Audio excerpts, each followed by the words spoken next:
KFOR.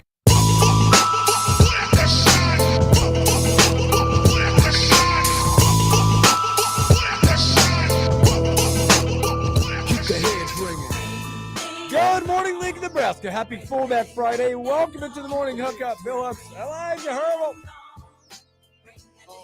We made it. Friday. My Nuggets made it to a game 7. Yes. There's a lot of things making it. Salt Dogs made it back home for their first weekend homestand of the season. Thank gosh. They needed to get off the road. There's a lot of people making it. We're going to talk about it coming up. Your Nuggets. There's a lot of people making some waves at the PGA Championship this morning. Not a lot of the top names you'd expect Nope. on the top of the leaderboards early, but some movement today. There is one player that just, we'll talk about him in a little bit, that just played his front 9 in a 30. That's 6 under, 30. Yesterday, he played the same 9, 39. 9-shot difference. He understands it now. He's Simple like, as that. I see this. I know what I'm doing now. Because he just chipped in on his 9th hole as I was watching. Talk about that. We have Jeff Moats here in a little bit. State baseball starting today, right? Yeah. Like 11 o'clock? First game, 10 o'clock? Question mark? I think East plays at 10 o'clock this morning. I think. I'll do some research for you. I think. We have some stories. Softball. They're going to start their march today. A lot going on. No Dr. Dane Todd today. I'm sorry. Shame. He has doing smart stuff. So he's taking care of our community in a very dynamic orthopedic way. So he will not be here today. So it's just us and Moats. But we'll get you through it. We'll get you through it. In a cloudy morning outside, not great, but it will clear up. The winds won't stop. Yesterday it was windy. I had to drive on the interstate yesterday, and I usually am like pretty cool about it. But it was like 2 hands on the wheel day. It was blowing that hard. I believe we still have that wind advisory in effect until 9 o'clock tonight. Not to take away from Jeff Moats' hourly newscast, but I still believe that We got you, Moats. And I have confirmed, again, not to take away from Jeff Moats' upcoming segment with us, can confirm state baseball does begin today with first games getting started at 10 o'clock in Class A. Yeah. Class B and C don't begin until tomorrow, but Class A does get kicked off today. Yeah, Moats will wind it all up for us. Well, let's get to it. Speaking of teams that have made it, Nebraska baseball gets it done yesterday. What a comeback. I was ready to shovel dirt on their grave whenever we were live on the show in the afternoon yesterday when it was 8-0. And I was ready to start shoveling dirt on them. I was like, okay, we've seen this story with Husker basketball. They get that pressure. We talked about it. Yes, you mentioned it yesterday about, man, it's all you got to do is, as Evan on Monday broke it down for you and everything you read, they just need to get one. It sounded like if you got one, you were in. And like I said, things would have to go pretty awry for you in the tiebreakers. Again, it's Nebraska baseball. It's still possible. So I'm not ready to say it's done, but you're in a much better position than you were 24 hours ago. But it happened. Nebraska wins 11-9 in an entertaining game, probably, if you were in attendance for it. But Nebraska baseball gets it done, and they do clinch a spot into the Big Ten Conference tournament. So they'll be there coming up. It did not go well early. Tucker Timmerman, not dogging it, but he's been phenomenal. Some days as a pitcher, as a hitter, whatever, you just don't have it. And guess what? He didn't have it. They jumped out 5-0 on just 3 hits. He hit a couple he hit back-to-back batters in this game. This days you just don't have it. He didn't have it. They go down 8-0. Nebraska baseball said, wait a minute, time to wake up. We wake up bats now. So I didn't get I look at me. I was so focused on my Nuggets last night. I missed that the tiebreaker did go Nebraska's way yesterday. So we laid it out yesterday that if you got the one, things were really gonna have to break for some other teams. But the only team that can tie Nebraska now to get that 12th spot would be Michigan State. But Nebraska holds tiebreaker on them with the head-to-head, so you're good. Okay, you're in. Okay, you're in. No, can I say that? Ballsy performance from the Huskers last night? Yeah, well, Timmerman didn't have his best stuff. He was getting shelled out there. We talked about it yesterday. Like what he has, he's a guy that's willing to pitch efficiently and pitch to contact.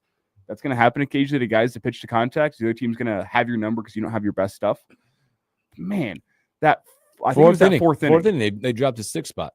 They dropped the 6th spot. They were about, I'm not sure if you were watching, they were about 2 feet away from dropping an 8th spot. They had a runner on second with 2 outs, and I think it was, I can't remember who was at bat. Oh, I'm thinking. Was it Swanson? Might have been. He crushed one to right center field. That thing was to the warning track that center fielders kept on ranging. And you think, oh, they might tie it up right here. And he ends up just short. But Huskers kept on battling. The bullpen stepped up big last night.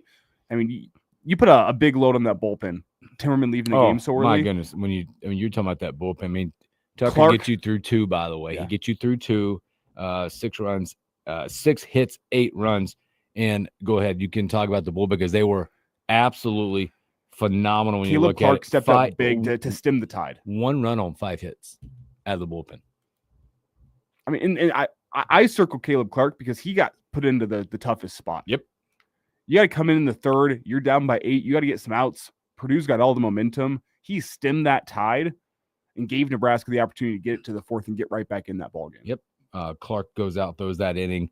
Bender 1 1/3 and 1 hit. Clevenger gets you 1 2/3, no hit. Drew Christo comes in. He officially gets the win in this 1 2/3. He gives up 1 run, not earned, by the way, in that. And then Broderick comes in and does what he nails, just does what he does. In any other third, only 2 hits. They get it done. The top of the order, by the way, if you look at those guys, the top of the order contributed 2, 4, 6, 7 hits in the top of that order yesterday. 7, half the hits came from the top 4 yesterday in this game. Brumbaugh really good, by the way. He was 2 for 6. Let's just throw that a lot of at bats. 2 for 6, 3 RBIs in the game. Dylan Carey, by the way, he's the one that got you started in this. He has 2 for 4, 3 RBIs. He had a great day as well. And Nebraska, just what a gutty, like I said, gutty. 11 runs, 14 hits. After, it's really hard because being an athlete or like whatever sport you're in, if you look up and you see that number, it's like 8-0, or you see in basketball like 20-5. It's really it's difficult mentally to turn the page. Because that thought comes into your head of, man, we don't have it today. Yeah, I'm like all right, we're good. Let's just try our best. Let's chip in a chair. Let's just chip away one at a time. But like you said, that 4th inning when they dropped the 6 bomb, that was big. Because then you come back in the 5th and you get 2 and you tie it up. At that point, momentum shifted, the doubt shifted, and you could see it. Purdue kind of falls apart, and then in the 8th you get 3 and give up 1 in the 8th, and then boom, shut it down in the 9th. Nebraska wins 11-9, just like that. Just how you drew it up. And we'll see you in Omaha. We'll see you in Omaha. Now, when you look at it, there's still work to be done, right? You're in, but you'd like to see more work to be done when you look at the updated standings right now. Sorry, this thing went awry on me. I think you can still catch Michigan because you have the tiebreaker on Michigan. They're a game ahead of you in conference play. Indiana also 1 game ahead of you in conference play. Yeah, you just see where it falls because you can get that's about as far as you can go because you go up to Washington at 16 wins. You can maybe mathematically get there if Washington drops some stuff. I'm not sure on that, but you get to even in the conference 14-14.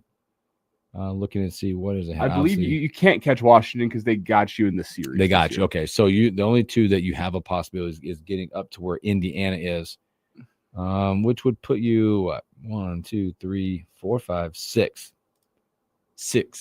or the spot below that, which is what number? No. Dang.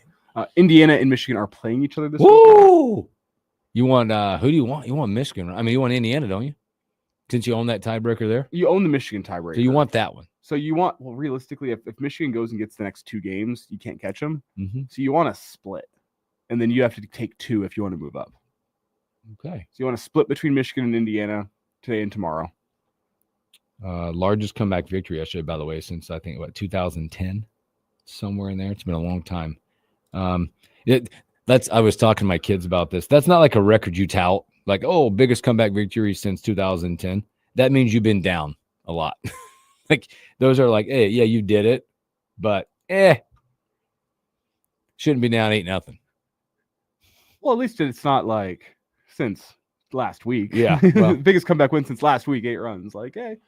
They'll keep it rolling today. It's Friday. Hey, Friday. 3:00 first pitch today. Big one yesterday. I just keep thinking back like how gritty this team has been over time in recent time. They're still not fully the gritty beats pretty mantra. They're not. You go back a few years for that, but they're finding ways. I think, and in games like this or any other type of game like that, that confidence now grows. Now you're like, you look at your team now, and I know it's late in the season. You have to learn this stuff earlier in the seasons, but you go, we can do it when we're down. If we're facing, it doesn't have to be 8-0. If it's 4-0, you go, come on, we can do this. And your bullpen, by the way, in recent time, last month, 6 weeks, MVPs. That's been where it's at. And I'm not dogging the starting pitching, which has been good because they've been getting you to 4 or 5 innings. But the bullpen, as highly used as they've been this year, MVPs right now. Mm-hmm. And I'm not picking either one of them. I mean, Broderick's been nails at the closure for sure, but you can look at any given night right now, somebody's stepping up in the bullpen and at least holding to get your offense going. Now you got to chip in a chair in Omaha. Yeah. It's as simple as Here that. it is. A chip in a chair with home field advantage in Omaha. I mean, let's call a spade a spade. Omaha is a home field advantage for the Husker baseball team. You now have home field advantage through the Big Ten tournament. Well, and by the way, let's just also say the Big Ten conference is now going, they slow clapped last night, didn't they? They're like, oh, yeah, we're going to put butts in seats for a few games up in Omaha. Something we talked about on the weekend edition of the Average Joe Sports Show, though. Have you seen any advertising across the state of Nebraska? No. The fact that there's a Big Ten tournament coming next week in Omaha? No. I haven't seen any online advertising. Nothing. I haven't seen any billboards. Nothing. Commercials. I'm with nothing. you. It's been quiet. Big Ten doesn't give a damn about baseball. It's been quiet now, unless I'm not watching the right stations, but I would assume if I'm watching the Big Ten network, the Big Ten baseball ad should be on there. But you're telling me that, hey, there's not going to put one billboard up on Highway 2 here in Lincoln? Say, hey, the hometown team, the Huskers, they're going to be playing in Omaha next week in all likelihood. You don't have to say that specifically, but throw up the billboard that says Big Ten tournament next week in Omaha. I would, if it wasn't even that, they should have something up. And if I was the Big Ten, I would immediately yesterday, after knowing Nebraska made it, some ticket ad would have been gone up. Yep. Get your tickets now to the 2025 Big Ten baseball tournament, Omaha, Nebraska. Advertising and it'd be in red. Yep. It would be in all red, white letters. Big Ten, if you're out there listening, the Morning Hookup is open to this sponsorship deal. Yes, call us. Let us know. We'll get you the right people. I'm sure there's somebody downstairs that will come say hi to us and get the Big Ten on the line and sign the deal. Yeah, I'm sure. I know how we can get them up here. Pull the plug. Beep, beep, beep, beep, beep. Start running around. Hey, guys, now that we all have you here together, we have an idea. Yeah, this is the only way we get you up here is they have this conversation. But they'll get it done. Oh, no, they got it done. You or I could cuss on the air, too, and they're probably going to run into. They might. Do you want to do that? I don't know. Son of... Nope. It's like Harry Doyle. Oh, who gives a crap? Nobody's listening anyway. Also, so Nebraska baseball, 3:00 today. They'll try to go get a series win, which will be big, and then they'll be monitoring what Michigan and Indiana are doing and where do you fall. Now, you're going to stay where you're at, or now, who's below us? Below you in the Big Ten, Penn State. I mean, we're talked about how we grow to get to at least one spot above, get Michigan up there, but you also have, what do you got? Are they done with their season? Penn State? Yeah, they're 15-15. They have one game left, right? Because we'll have they're playing out of conference this weekend. Okay, so they are where they are. Now, they could move ahead of you if you lose to somehow. Yeah, right? Yeah. You'd have to lose to do that. You'd also have to do that with Rutgers. So I think you're safe. Just go get the one today. And well, Rutgers, you have the tiebreaker on. Yeah, so you're not worried about those guys. You're just worried. The worry now, not a worry. You just got to go play, go get a win, and be done. Yeah. You get the win, you're secure. We don't have to worry about. I mean, you're in the tournament now. It's like a seeding perspective. Go get one more, see what happens. Go get two more and see what happens between Michigan and Indiana, because you have a chance to jump one spot or not. Also coming up in about 4.5 hours, roughly, Nebraska softball. They will start their pursuit, in their regional. They'll be taking on the Yukon Huskies today. ESPN Plus. My big thing here is just watching. I think we've talked about this throughout the softball season, is how they utilize Jordy Ball on the bump multiple games, right? Because I feel like this is the time. This is where she makes her hay, by the way. You go back and look at her postseason. I mean, her career's been phenomenal already. Go back and look at her postseason numbers, and they're extraordinary. Now, do you look at a game like this? Do you get out in front? Do you get her out? Do you get a rest? Or is it I foresee them just marching her out there and getting after it multiple games. It's where it's at. It's a you're the best player on the team. We're going to give you the ball and do this 300 times. No pun intended. We're going to give you the ball. No pun intended. Yep. Go out and do what you do. This Yukon team, they're solid, really good in the Big East this year. Soft schedule. Very soft schedule. They are winless against the Big Ten so far this year. They lost to both Wisconsin and Ohio State. Ooh, okay. Best team they played this year was Tennessee, who swept them. Tennessee swept a lot of people. Yeah, Tennessee's a very good softball team, but it's a game that Nebraska, if they go out and do what they do, they should win. If they're on their game, they should win today. Yeah, that's how I feel. I kind of feel nothing's a foregone conclusion in the NCAA tournament. No. It's the postseason. Everything changes the way it goes. The pressure, the excitement, the energy, the everything changes right now. But you have, in my opinion, you have better bats than UConn. You have a better pitcher in the circle than UConn. You're the better softball team here. You just got to go out and prove it. You calling a run rule? I'm not calling a run rule, but I am calling. I'll call it. It's a run rule today. Okay. Nebraska's off to a solid start. They set the tone. I think that's what you do, and I think that's what you try to do, whether it's baseball or softball or you're in the NCAA tournament for basketball. Tone setter. Put people on notice. Let them know. You're a 1 seed, 2 seed in the tournament. Go out and win by 40. Yeah. These are two teams, though. I mean, in terms of postseason experience, Jordy Ball's about it for Nebraska. Yep. Making an NCAA regional. Again, Jordy's got the experience there, but you look at UConn, they don't have a wealth of experience in postseason play either. So I'm not going to call a run rule, but I do think the Husker softball team is the better team today. It's the real matchup here is LSU versus Nebraska. I don't want to look too far ahead, but go do what you do. Yep. Get a win today, and let's see what happens against LSU, because LSU, they played an incredibly difficult schedule. That's what the SEC is this year. Every weekend feels like another top 25 team that they're taking on. They haven't been juggernauts through that schedule. Nope. Agree. So that's about 4.5 hours away. ESPN Plus, Nebraska, UConn, softball. Good morning, Ryan 840. Good morning, Greg. Let's take a break. We finally get one. Is this the first one of the NBA playoffs? Game 7. We had Nuggets Clippers last round. Oh, we did, didn't we? I thought we had one more, but it's the same team that's included. So let's talk about that and a whole lot more when we return.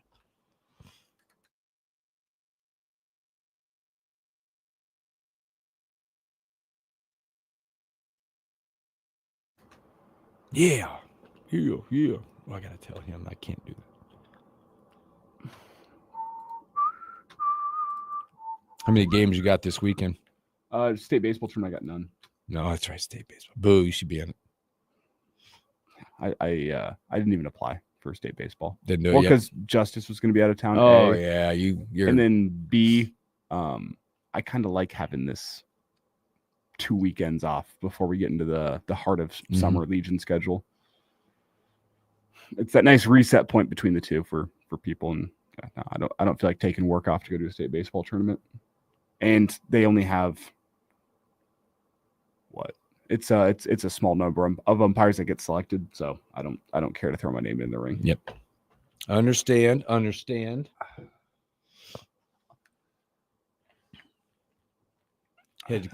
would say I'd rather go hit the golf course this weekend, but tee times are like booked everywhere this weekend. Nice weekend. See the weekend? It's like beautiful. Yeah. So I don't think I'll be on the golf course either, but I'll be here working on a lot of South Dogs games. Yeah, South Dogs games. Catch me on the airwaves, studio hosting. It's going to be this weekend. Today, not great for that, but Saturday 74 tomorrow, blowing 10 to 20. Sunday 74. It's going to be a beautiful weekend. Headed to Kansas City after about 1:30, 2 o'clock today. Catching Royals Cardinals tonight. Cards have been hot. They've been hot.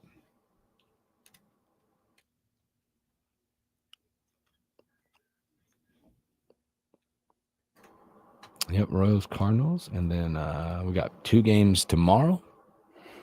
And then I'll hustle back Sunday morning. Graduation. It's a busy weekend. What am I doing?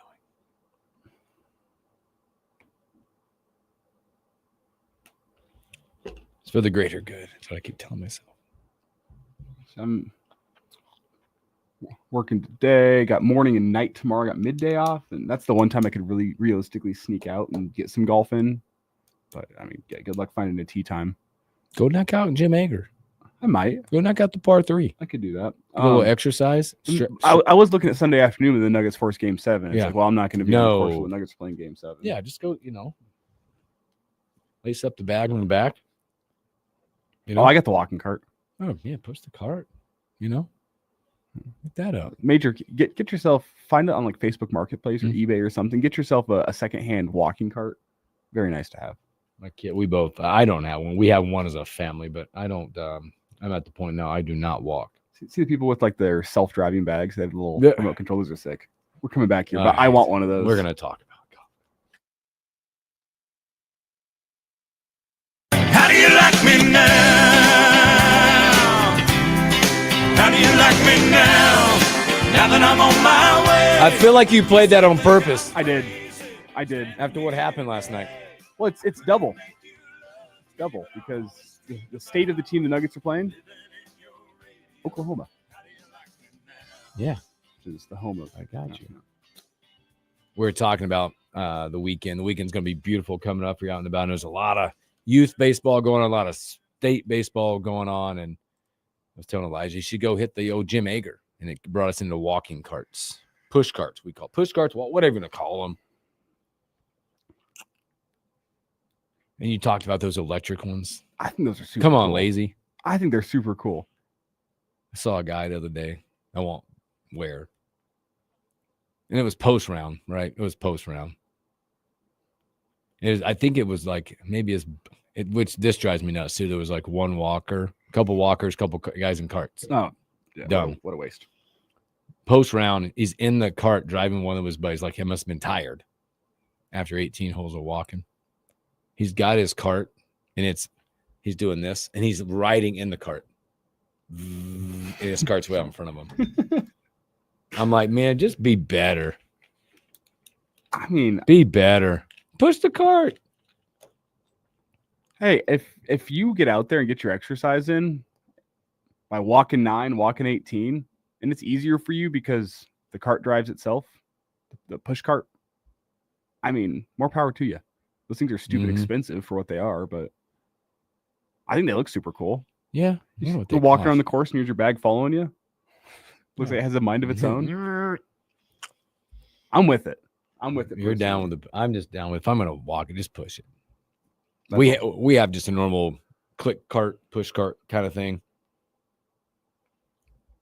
And the boys use it more than I do because they're not allowed to drive the cart. Yeah. They're not old enough. That's why honestly, I think it's the only reason they like to play golf with me. Because I can drive the cart. I can drive the cart. So I can drive the cart. Speaking of stay and play, here you go. Your Nuggets got it done last night.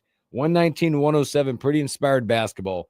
And they actually won a fourth quarter.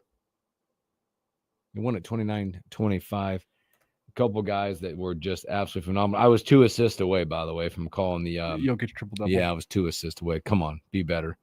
But they get it from a lot of different places. Yesterday, Jokic 29, 14, and 8. He was very efficient, 9 of 14 shooting. Jamal Murray, by the way, played really inspired. I had to find out that he was sick in this. Knew he had to get a 25, 8, and 7. Christian Braun, by the way, 23 and 11.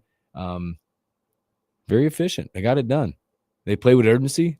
They played as a team.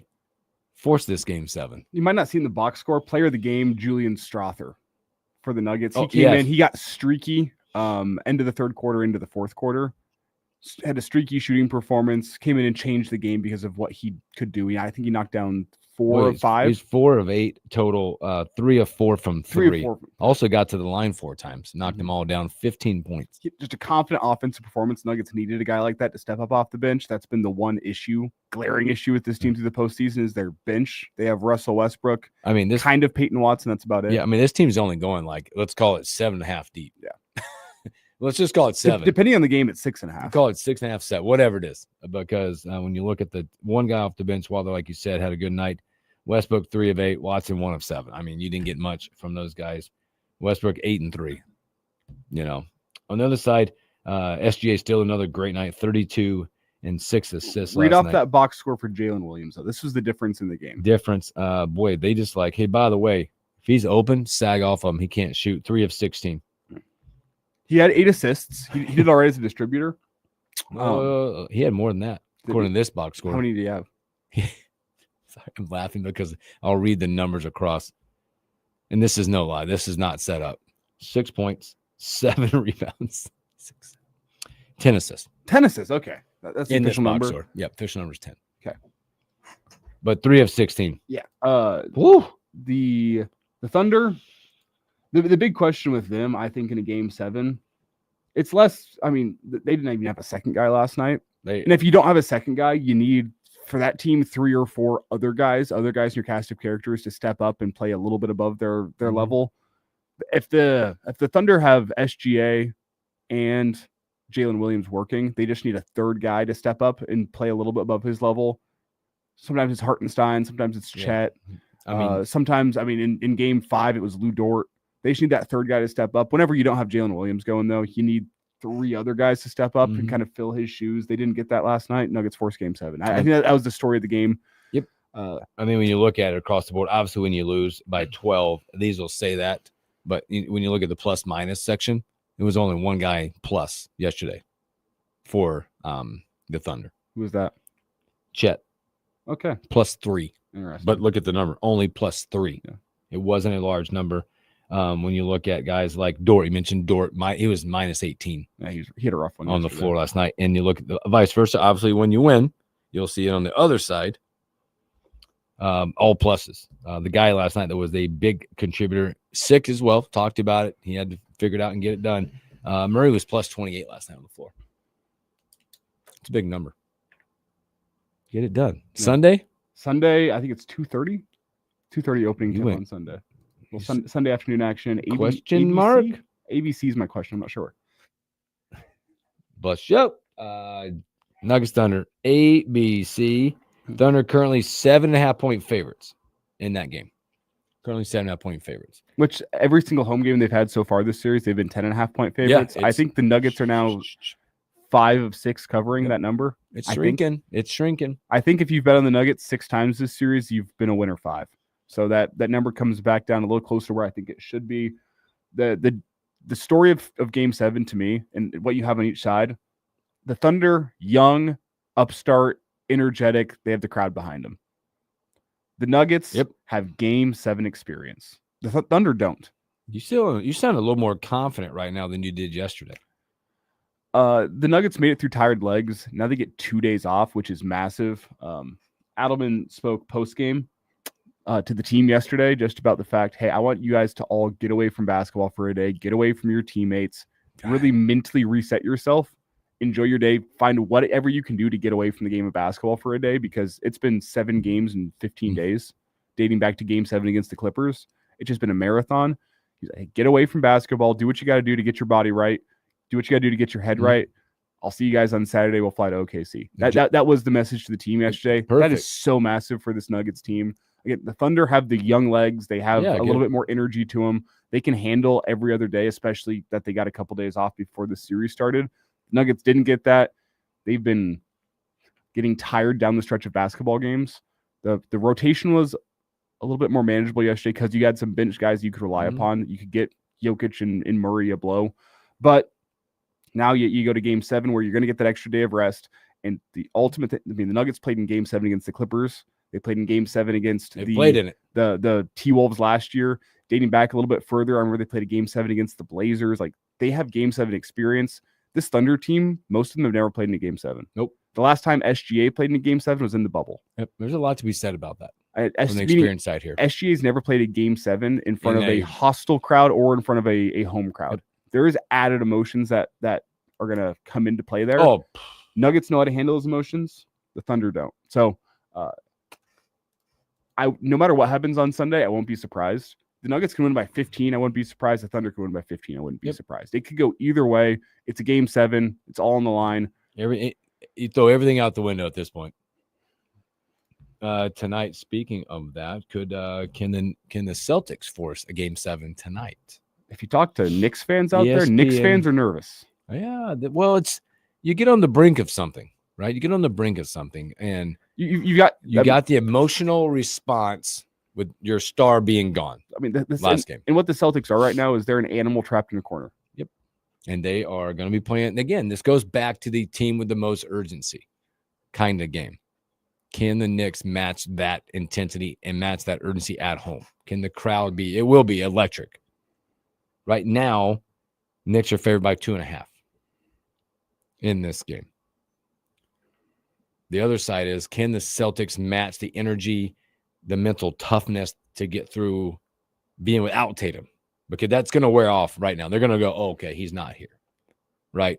We got the hip hooray speech from him. He fired us up. We were at home being loved and hugged, right? Being propelled, played well. But to me, it's a lot like when you're in, maybe not the same a little bit, but I feel like it is when the Warriors went without Steph Curry. Motion response happened. Boom. Now your star, he's not there. He's not coming back. Do the guys, is it White again? Okay, does he have that in him again? Jaylen Brown, does he have that in him again to step up into that lead role? Because you saw it on one side, like I'm comparing the two teams where Curry went out, Butler didn't have that.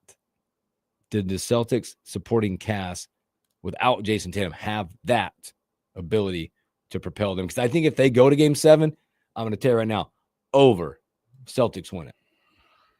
I mean, momentum's a hell of a drug. Done. And the Celtics would have all the momentum in that series. At home again, and you just proved it twice. You can do it without Jason Tatum. Knicks have to win tonight. From an NBA point of view, I think the NBA wants us to go 7. Is that a factor? Sometimes it feels like it is. Just from an officiating point of view, I don't think it's intentional. Well, maybe not. We'll see. The NBA has felt rigged over the last week or so at times. But I won't go full conspiracy theorist on you here. I'll just say you dive into the mind of a referee. The referee knows the situation here. They do. And whether or not they know it, like whether or not they know it in the front of their mind or whether it's just deep in the back of their mind, they don't even think about it, you are going to be a little bit stricter with calls in the team that is leading the series, and you're going to be a little bit more lax on the team that is behind in the series. Mm-hmm. I think it's just a little bit natural. Whenever you know the game situation like that, you give a little bit of more benefit of the doubt to the team that's chasing, to the team that doesn't have the advantage in the series. So the Knicks will likely have to overcome that tonight. I still think they can do it. I will lock in my prediction as the Knicks get it done tonight, and they advance to face the Pacers in the Eastern I mean, Conference if you want a Finals. little conspiracy action, and as from the NBA perspective, and I don't believe, I mean, maybe you want the ratings, right? You're missing a star on one side, you got a star on the other side. Because it might have flopped in theory. Now you want the Knicks because you have Jalen Brunson in cast, right? Just a thought. The big question to me is Scott Foster reffing the game tonight. Oh boy, didn't he blow out like he almost didn't he miss some time because he had a calf injury? Yeah, but he's been back in the postseason. As long as Chris Paul's not around, I think he'll be fine. He is called the extender for a reason. Love Scott Foster, honestly, but come on now. But whenever he's out there on a Game 6, the series tends to go 7. History will tell you that. You don't get the term the extender for no reason. So if Scott Foster is working the game tonight, then we're going. Might change my opinion. You calling Game 7? Might change my opinion. How do we find that out? I don't think it's officially announced until this afternoon. They gotta wait. They gotta wait. Referee assignments. Come on now. Come on, Scotty Foster. Oh no, it is out. It is out. James Capers is the crew chief tonight. So no Scott Foster. All right. Things you're looking up. Maybe the NBA thinks Scott Foster's lost his fastball. That's good stuff. All right, let's take another break, man. This is going well today. Thank you guys for hanging out with us. And we come back. Let's talk a little golf. Let's see what's going on in the PGA Championship when we return. There's one guy making a move right now, and it's not who you think it is. We'll talk about that when we return.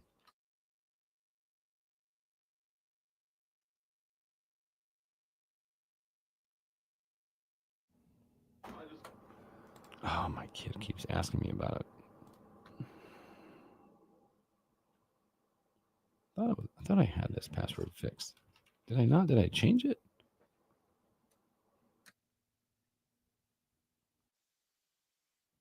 Oh, reset the. I hate doing this.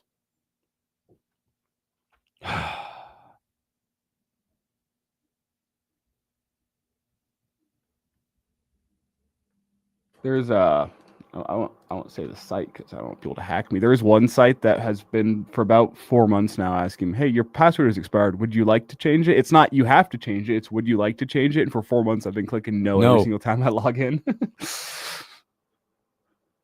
You're like, no, I don't want to. Leave it alone. I like my password. Problem is I just have so many. I don't even know. It's frustrating.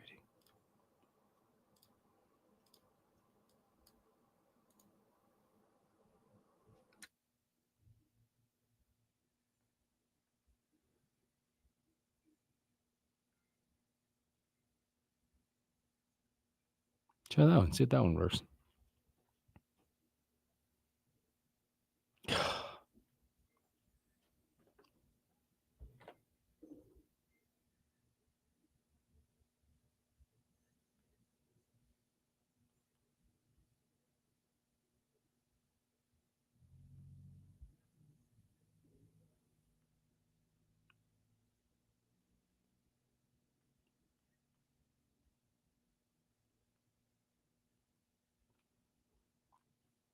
Hey, got one that worked.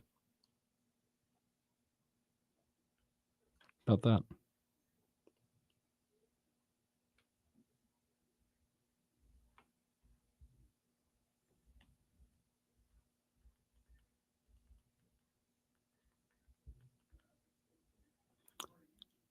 He asked me a lot of questions, a lot of answers. You doing security questions now? Yeah, I mean, all kinds of stuff. Let me guess. You made it through the old. You made it through the. You've already used this password within the last 6 tries. Yep. Pick a new password. You cannot use that one that you've used in the last year. I'm like, I don't care. Just let me use it. Hooksy, what was the make and model of your first car? What was your mother's maiden name? Yeah, What I was mean, you want all that information? What's the other one? What was your first grade teacher's name? Yeah, first pet, street you lived on, high school mascot. Yeah. Make a move in this tournament, brother. We are coming back here. All right.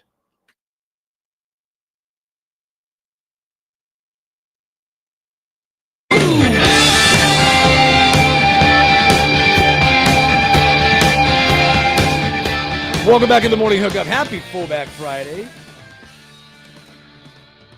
On the stream. If you miss anything, you got to go to the stream. Look us up on YouTube, Facebook, X. We're there. You're missing some good stuff. Share it with your friends. Miss out on Hooksy trying to change his password during the commercial break. Yeah, you're going to get the candid conversations. Password changing is dumb. You know the really dumb thing is? What's really tough? Like, let's say you upgrade your phone. And it's like, you would think nowadays, like speaking of Apple devices, let's say I went from the 14 to the 16. I don't know, whatever. Pick a phone. But nowadays you can transfer like data, like just hovering the phones over each other, apps and all that stuff. But all the passwords are gone because you're like locked out. They log you out when you transfer phones. The frustration of trying to remember multiple passwords for your, like, to try to log back into Facebook, log back into Twitter, log back into Instagram. It's like, I don't even know. My email doesn't work all of a sudden. See, I use like little mini different nuanced versions of the same password, where I change up little things within the password. And I mean, Face ID is a miracle, by the way. But true. sometimes, like, I just had my kid. I still have where my kids are young enough that if they want an app, it comes to me. Okay. The one thing I ask is if you are doing a login for whatever site, if you're an IT professional out there, you do computer programming and it's your job to set up the login page. If I don't get the password right, give me the parameters for what I need in my password. I hate when it's like, that's Some not of your the sites, password. like- Try again. It's like, give me the reminder. Hey, you need 1 capital letter. You need 3 numbers. You need 1 special character. Give me that. That's going to help me figure out what I set for my password. Yeah, because some of those sites are really nice. If you do create a password, when you start typing, it clicks it up. Mhm. Like, then I got to put my glasses on because I can't see the little typing, or I'm expanding my phone, whatever. That's You're just old. frustrating. I am old. You're old. I just had to reset one because it's like, you can't use that password you used in the last year. Jeez. And it's smart because I just, the password I tried to do, I remembered what it was kind of, but there's numbers somewhere in it. I just tried to change the numbers by 1. Nah, they're like, nope, that doesn't work. It's too close. Yeah, I move around which special characters I'm using, where the capitals are in there. Yeah. Like, Just take the exclamation point to the front. Okay, done. Speaking of moving things, PGA Championship is well underway this morning. Jonathan Vegas, by the way, what a good day yesterday. Shot opening round 64, was 7 under for the day. A lot of guys, a lot of the big names struggled yesterday. When you look at some of the guys, Keegan Bradley, good day, but like that feature group yesterday, best score in the group was 69. It was Scotty Scheffler. Everyone else over par. Rory McIlroy, I think, +3, shoots 74 yesterday. A lot of guys just did not put it together. It was a tough day. There was a lot of controversy yesterday. Scotty Scheffler is a guy that's not usually very vocal, but yesterday apparently there was Charlotte's got a lot of rain. My brother's in town from Charlotte. He's like, it rained like 7 out of 10 days, something crazy leading up to this. And the mud ball was a big talk yesterday. Mud ball. And now that's a real thing. It's a real thing. You get mud. I mean, anytime you get anything like if you hit a tree or scrape the cart path with your ball or you get mud, it changes the way for some people, it changes what the thought of where you start the ball in the whole direction. it's like a scuffed up baseball. You know, whenever you're they toss baseballs out of a game, Yeah. because when it gets scuffed up, it's going to catch the air differently and it's going to break differently. So there's that one video that goes around. It's of Greg Maddux, and he has just the nastiest 2-seamer throughout a half inning. And he got on a podcast and talked to me. He's like, "Oh yeah, no, I just got lucky that half inning. Something on that ball scraped one like whole side of it." And he's like, I just want to make sure nobody was touching that baseball because that thing was going to move crazy because it was all scuffed up. It was going to catch the air more. And it was my 2-seamer just ripping. Would you ever question someone's integrity if they were a pitching coach or a co-head coach and foul ball, you caught the foul ball, you felt the scuff, but you threw it back to your pitcher because it was your own pitcher? There are times in big games as the umpire in the field, if the other team throws you the ball, it's fine. If your own coach throws you the ball, I will walk over to the mound if it's a close ball game, and I'll say, let me see that ball real fast. Yeah, you're better than most. Yeah. Just thought I'd throw that out there. Not that I've ever done. I was just asking for a friend. We ran into a case. It was a couple years ago in youth baseball here in town. I can't remember who it was. This was pre-2020 now, where a coach applied, I can't remember what foreign substance it was to the ball, but the umpire ran out of balls, and over in the dugout, the coach had put something on the baseball and tossed it back to his pitcher. It's like, you're wasting your time in 13U baseball. But, Yeah. He got suspended for a little bit, that coach. So we got the whole like association wide email blast about that one. I'm like, that's good to know. And now whenever I see a coach throw the ball to his own pitcher, I'll make sure if it's a close ball game, I'm going to go check on it. Yeah. That's smart. You're on top of And it. now in high school baseball, you can put pine tar and other drying agents on the bat. So I keep an extra monitor on the baseballs now, just because I've had a foul tip in on the hands, whether it be by mistake or not, or it's like it's still something. A foul tip and on the hands will sometimes take a little bit of pine tar off the bat with it, and now you got pine tar on the baseball. I got to toss it out. So this year especially, I've been a little bit more careful with the pitcher, and balls. I got the ball like that, I would not make any kind of emotion. I'm just like,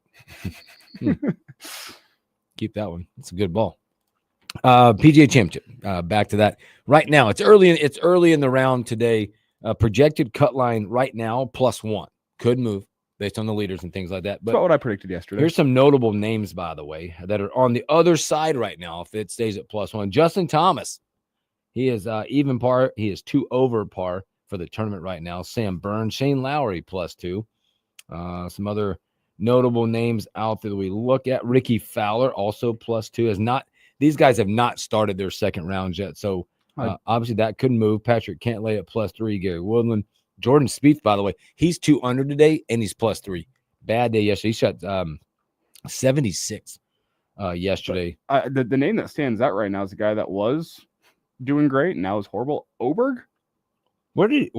Oberg was my 1 under gosh. yesterday. He's 4 over today. He's outside the cut line. I think he had a birdie. I just saw his name. I think he birdied like number 1 or 2 this morning too. He's having a rough go of it right now. Ooh, he's got one of the best. He's +4 on the day. He's only got 9 holes to pick up a couple of strokes, by the way, so they'll have that. Patrick Reed not off to a good start, which is fine. He's +3 on the day, +4. Brooks Koepka, tough day yesterday out there as well. One of the toughest days I've seen all day today, though, is the amateur, everyone's favorite story from a couple years ago, Michael Block. How did he do today? He's still on the course. Let me look. I can't through 13 holes. Oh, he is 10 over on the day. And he wasn't in a good spot. He was 4 over to finish the day yesterday. And people remember he got paired with Rory a couple years ago. Yep. Won the PGA Championship he won as an amateur. Hit that hole in one. Absolutely magical. amazing. Magical stuff. That was happening. It was magical stuff. He's done after today. I see. So another guy, tough weekend for him. It's an interesting case so far, and it's like I always think about the live golfers and like that. By the way, did you see there was a reporter or a fan or something yesterday? And actually, Michael Kim sent some tweet out yesterday to the fact that live guys don't know what it's like to play on Thursdays. They asked DeChambeau about it. He goes, who? Good response on that. But Dustin Johnson, interesting case. A trajectory of a really great career. I mean, now it's been really good on the PGA for him. He's been really bad when he's able to come back and play the 4 rounds. He is +10 on the tournament, +3 today. But a gentleman right now that has struggled mightily through the first part of his season, has not been very good, missing some cuts. Max Homa. Yeah, and people have been talking about the fact that his swing has looked all off. He's been getting stuck in his swing. I believe changed caddies, removed from his caddy, swing, all that stuff. Yep. And great. Is he 6 under today? He is now currently 7 under through 12. My goodness. 73 yesterday. He was 2 over. Now he sits just 1 back of the lead. Right now, he shot 30 on the front. He was the one I was talking about. He shot 30 on that front, 39 yesterday on that same 9-stroke difference today.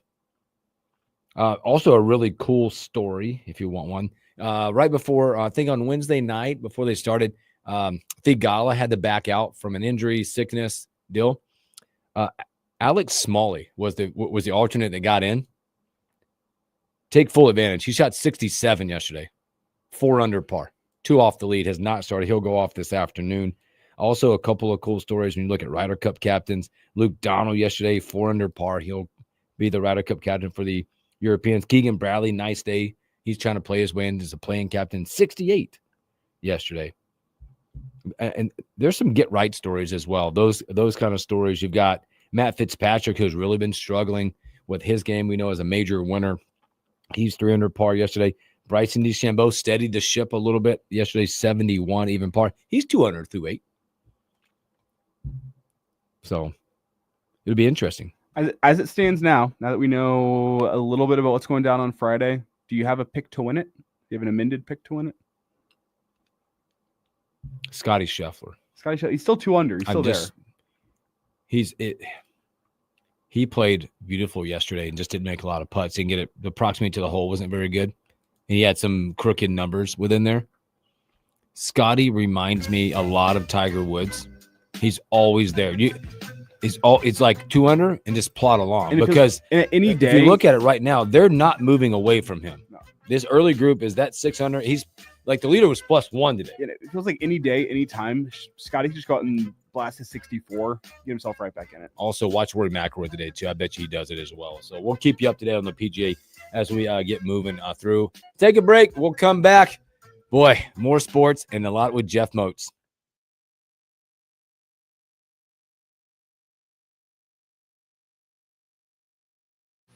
It can take seconds for a tornado to demolish a lifetime of memories and possessions. It's sobering. What we have witnessed, really sad, really heartbreaking. Even worse, it can cause death and injury to those who aren't prepared. This is severe weather season, which is why you need to know what's coming before it arrives. Stay connected and stay safe. Get the accurate forecast on FM 101.5, 1240 AM, KFOR. You know, a lot of times you have to choose between something high quality or something that saves you money. But what if you could get both? Why not? Especially when it comes to healthcare, and that is MediShare. You get both. Many families save $500 a month with MediShare, and that's huge. But it's also true that people wind up way more satisfied, too. And we know this from research of members. There's a lot they like about MediShare, but especially they love being part of something they believe in. And MediShare works, too. It has for more than 30 years. There are hundreds of thousands of members who love having telehealth if they need it. They love the huge PPO network. So, yeah, really, you could save a ton and like it better. Imagine being happy with how you're taking care of your health care. So if you're self-employed or you're part of the gig economy or you just want a plan you're happy with, you can call right now and get a price in 2 minutes. Here's the number. Call 877-26-BIBLE. That's 877-26-BIBLE. 877-26-BIBLE.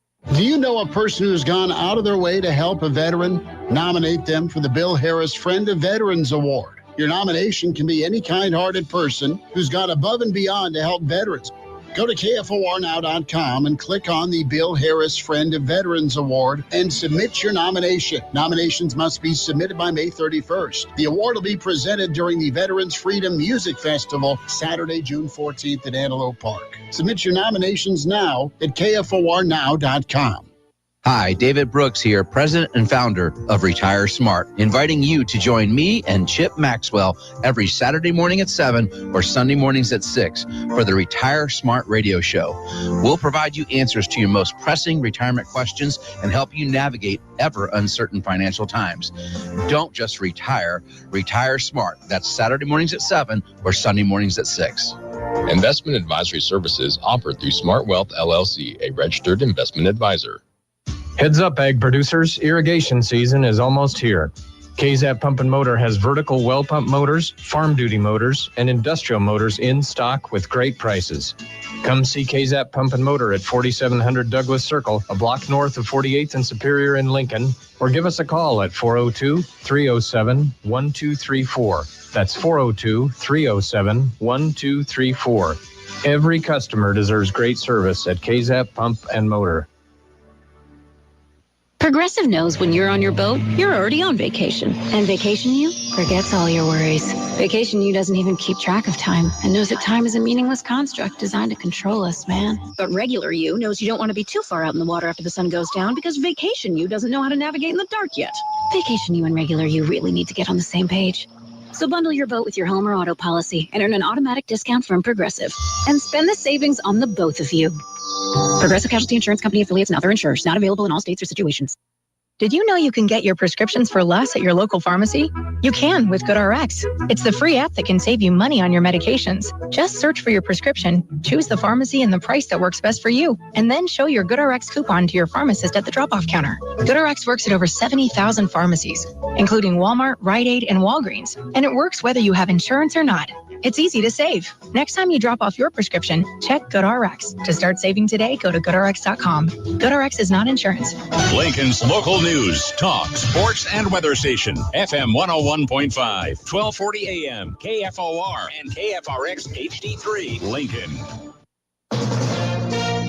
From ABC News, I'm Sherry Preston.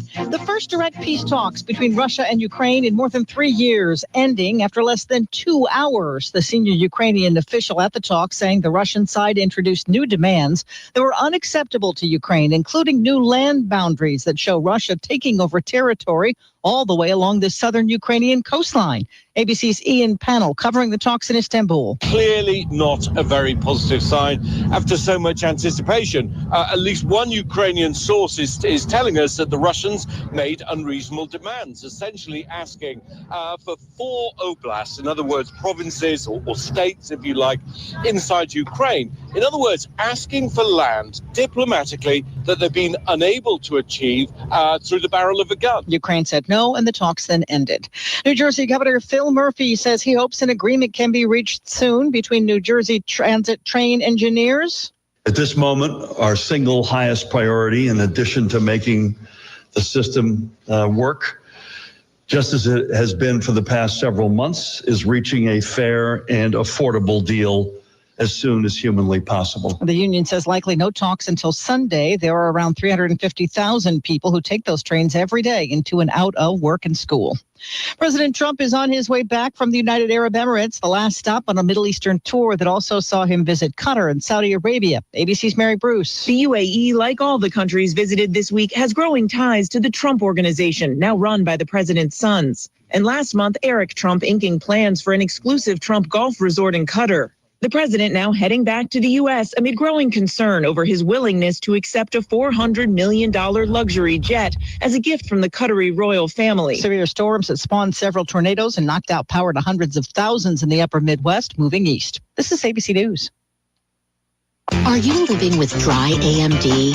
If so, you could be on the road to geographic atrophy, or GA, a condition that leads to retinal cell death and permanent vision loss. But with Izervay, you can slow it down, get it going slower. Izervay slows GA progression by targeting a key source of retinal cell death, which may help preserve your vision longer. Izervay, or Avastin Capted Pagel, is a prescription eye injection used to treat GA. Don't take it if you have an infection or active swelling in or around your eye. Izervay can cause eye infection, retinal detachment, or increased risk of wet AMD. Izervay may temporarily increase eye pressure. Your vision may be impaired after an eye injection or exam. Don't delay. Ask your doctor about Izervay today. Izervay gets GA going slower. Visit Izervay.com. That's IZERVAY.com. Paid for by Astellas Pharma. Plans unveiled for a new downtown Lincoln Library. Good morning. I'm Jeff Modes. We're at 67 degrees at KFOR. Southeast Community College Education Square building at 11th and O will become the new home of a central public library in downtown Lincoln. The city will purchase the 800,000 square foot space from SCC to build a modern library people want, according to Mayor Larry Gaylor Baird. Among these exciting features are interactive children and teens areas, a makerspace, digital creative zones, a community rooftop auditorium and terrace, a coffee shop with extended hours, and expanded space for study and meetings and public gatherings. The plan would be to replace Bennett Martin Library at 14th and N, which was built in 1962. The full story is up at KFORnow.com. A kitchen fire from early Thursday afternoon was caused by an apparent grease fire that broke out in that home, resulting in 3 people being temporarily relocated. LFR got the call to the home shortly after noon Thursday around 96 on Old Cheney. KFOR's media partner 1011 News reports the family left their stove unattended while heating up oil, and that's when the grease fire broke out that damaged the kitchen, left smoke damage throughout the home. People inside the house evacuated, but a dog was left inside and died from smoke inhalation. The fire again contained to the kitchen. The Red Cross was called in to help in relocation. No word yet on damage costs. Even in dry weather conditions, Lincoln Fire Chief Dave Engler wants you to be responsible and careful when you use a fire pit for recreational purposes. We want everyone to enjoy their recreational fire pits and everything because obviously those are fun, they're nice. There are opportunities for family and friends to get together, but please make sure you're using them responsibly. Chief Engler told Lincoln's Morning News on KFOR Thursday, if you have a fire pit, there's a list of regulations you can check out at the fire department's webpage at lincoln.ne.gov. Sunshine today, windy. Again, that wind advisory in effect until 9 o'clock tonight. We'll see a high around 75 this afternoon. 67 right now. I'm Jeff Motes, KFOR News. KFOR wants you to win the perfect patio from Capital Patio and Flame Shop. I want to win. Up for grabs, a beautiful pair of American-made Adirondack chairs manufactured by Berlin Gardens. Weather-resistant and with a 20-year warranty. I just love when spring rolls around. To win, listen mornings to Chris and Carol. Pop by and register at Capital Patio and Flame Shop at 55th and Old Cheney. Springtime means longer days, warmer weather. Or sign up today at KFORnow.com. Very excited. Progressive presents Employee of the Month. Small Business Edition. Today's recipient from the Kayla's Mobile Spa, Michaela got a quick business insurance quote from Progressive and chose from over 30 customizable coverages. Sure, it helps she's her only employee and does literally everything. But while others would rest on their laurels, Michaela was hard at work saving big. So take that, hypothetical other employee who doesn't exist. Be your own Michaela. This is the Morning Hookup on KFOR.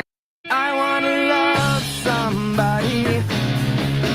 I hear you need somebody to love. Oh, I wanna love somebody. Welcome back to the Morning Hookup. Happy Friday. Happy second hour. Elijah, turn it down. I'm working on it. Greg likes the music. You're killing him. Greg, I'll get back to you. But nobody's reached out yet. Maybe the Big Ten Conference. Yeah, we're waiting on the Big Ten to reach out. So many ideas. Where can I get tickets at? Nebraska's going to be there. Help me. Promote Omaha. The Big Ten does not care about baseball. Promote Omaha. What's their website show? I'm just interested at this point. Welcome into the Morning Hookup on a Friday where Hooksy and Elijah buy tickets to the Big Ten tournament. All right, this is what the... Oh! They heard us. They heard us. This wasn't there earlier because I was on there earlier. Yep. They were listening. When you go to the BigTen.org now, it's big right there. But they got the wrong color. Should be red. Because that's the only way you're selling tickets to the Big Ten Conference tournament. Is that Nebraska's there? How much are tickets going for? Let's go. Let's click. Let's click the button. Well, the Husker fans out there maybe thinking of checking it out. Let's click this. Let's go here. Spinning wheel up. Okay. Let's. What day do you want to go? What day are we going to play? Starts at 20th, right?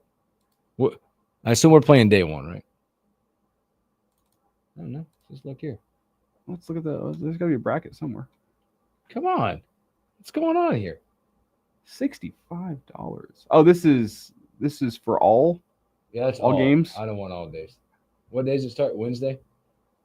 How do you do it for? You got to take one day. I think. I don't know. Let's see what happens here. Does that work? As of right now, you can only buy tickets for all days, it looks like. As of right now, you can't even buy tickets. View details. Yeah, you can just buy. So right now, what they have on sale is the 6-day pass. Okay. Which will run you either $65 or $70, depending on where you live. Peanuts. For all 6 days, right? I mean. Let's go right here. I want to sit on the home dugout. I'm going to get up here in like this row. Let's go here. Honestly, not as many seats available. I'm sure I'm sure they're saving seats. I'm sure it's just like probably rows right now that are available for the all day. So you can get them. They're out there. Just the days. I think probably they'll be waiting. Sorry, that was a bot. They'll be waiting on the bracket, the official bracket, because there's still a little bit of movement that can happen. Speaking of some movement that can happen before we get to Mozi here in a little bit walking in.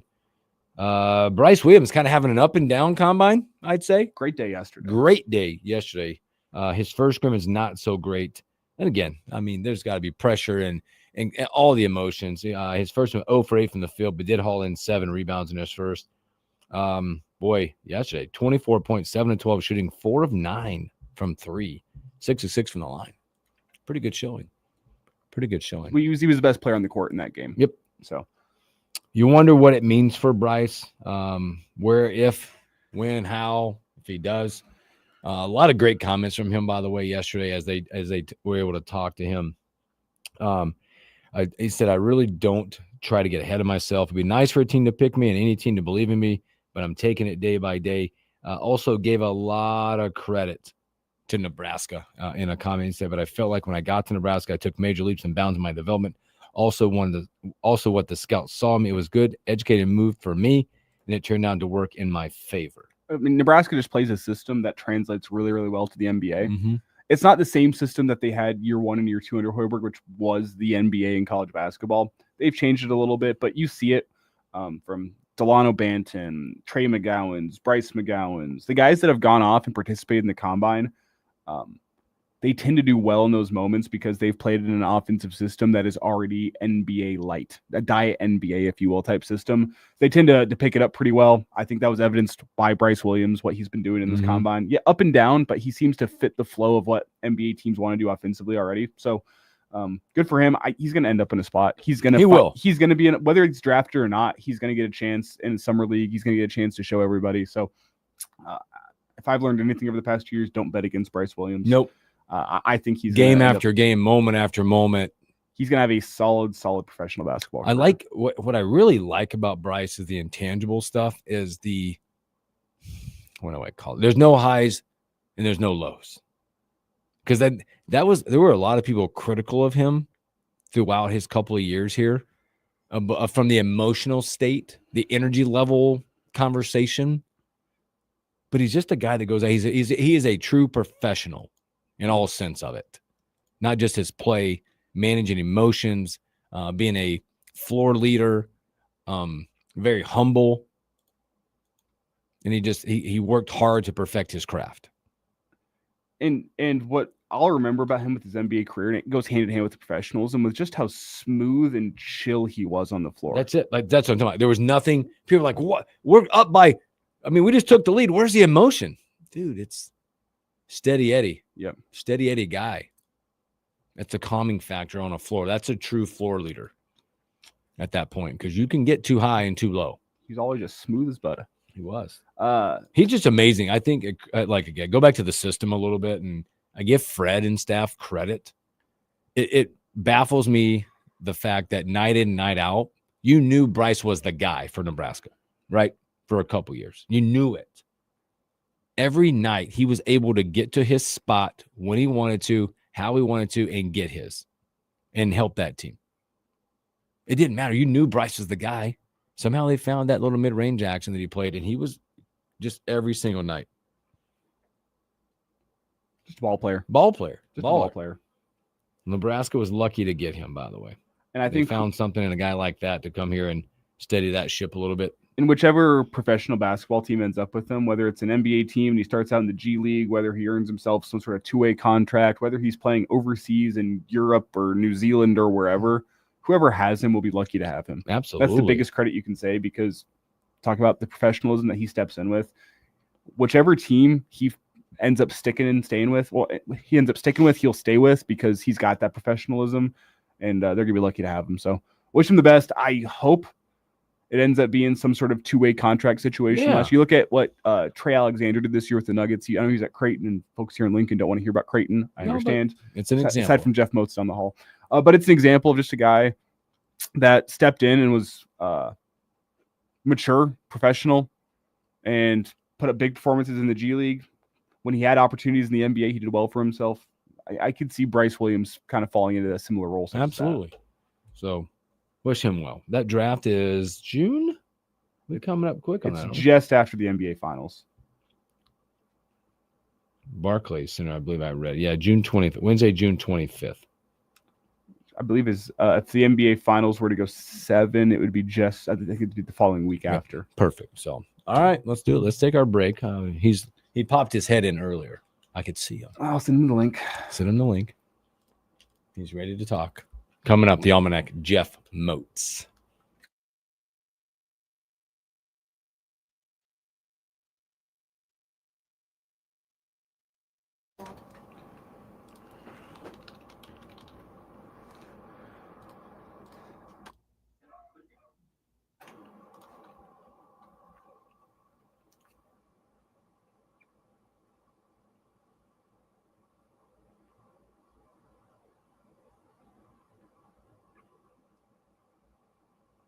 Got a text back here.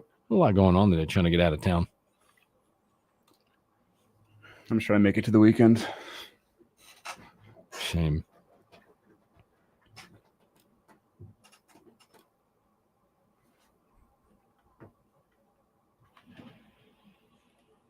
Hello. It's nice and cool in here. Feels great. I know. No score through 1. Worthley got on base on an RBI. Or single, I mean. Sorry.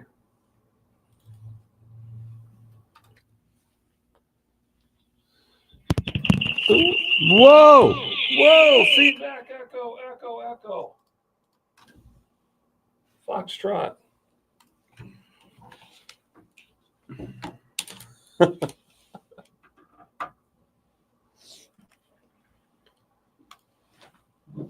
Let's see. All right. Boom. Hold on. Notes coming in hot. Coming hot, hot. All right. Hello, everybody. You're on. You are on. Bueller.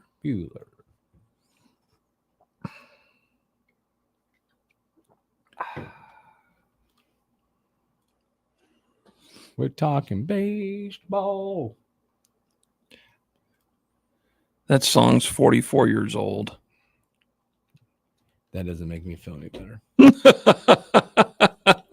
You know what happened 45 years ago today? Oh my God. Magic Johnson scored 42 points and led the Los Angeles Lakers to the NBA title in 6 games over the 76ers. Pause. 6 games at 76. No, we're not doing that. That was a stretch. Oh, it was. That I'm was a trying stretch today. from the I'm trying to start. bring joy. Because Kareem Abdul-Jabbar got hurt and did not make the trip out to Philadelphia.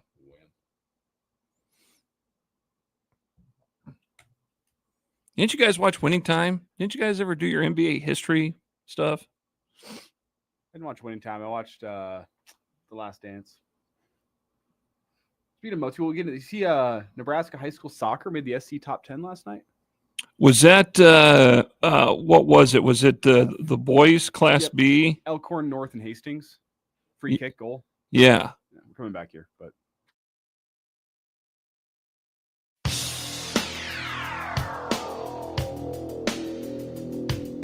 A Monday warrior, mean strike. Today's Tom Sawyer, mean pride. I mean, I think you need to turn Moats' mic on because he wants to get after it. Oh my gosh. You're playing an actual rock song. there's a little rush for you on a Friday. Look at that.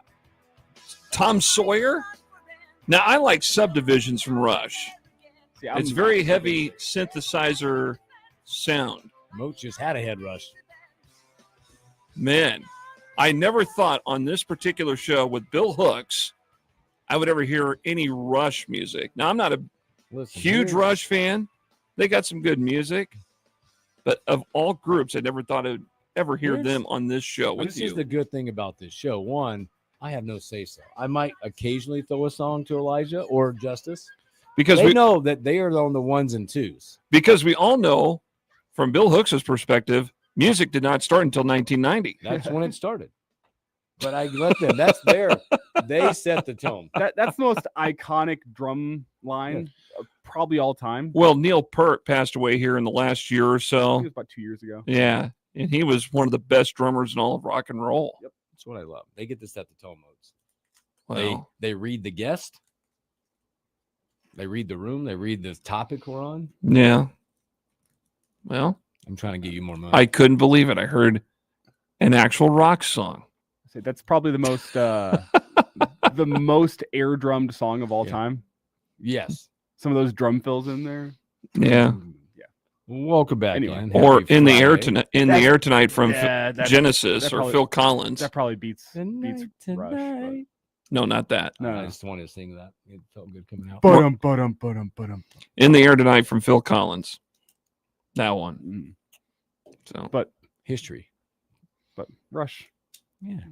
Welcome back. Tom in. Sawyer, probably 2. Happy Friday, Moats. The Almanac in the house Hey. with us on a big busy. time- busy. It's busy around. You got, we got a lot. state soccer. We're in the semifinal portions today. Woo! Southwest girls play Elkhorn South at noon in the Class A semifinal. By the way, Can they go for 2 in a row? Can they do it? maybe if you've never been up there, I would never have.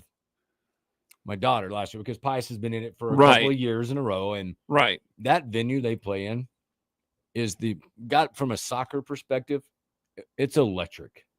Well, for those teams that like just the setting of it, where it's at, I know it's what campus it's on, but you know, with what Creighton has done in both men's and women's soccer, think about it. When that program started up there for them, I think they were playing out at Tranquility Park, which is out in northwest Omaha. And then you build this facility right off of campus, north side of downtown, north of 480. That's a beautiful venue. The setting's nice. The atmosphere is good. They've done a great job there. Yeah. So if you're just there or you want to go see some fun, and for me, I got a chance to go up. I don't know what year, but last year it was Southwest Pius.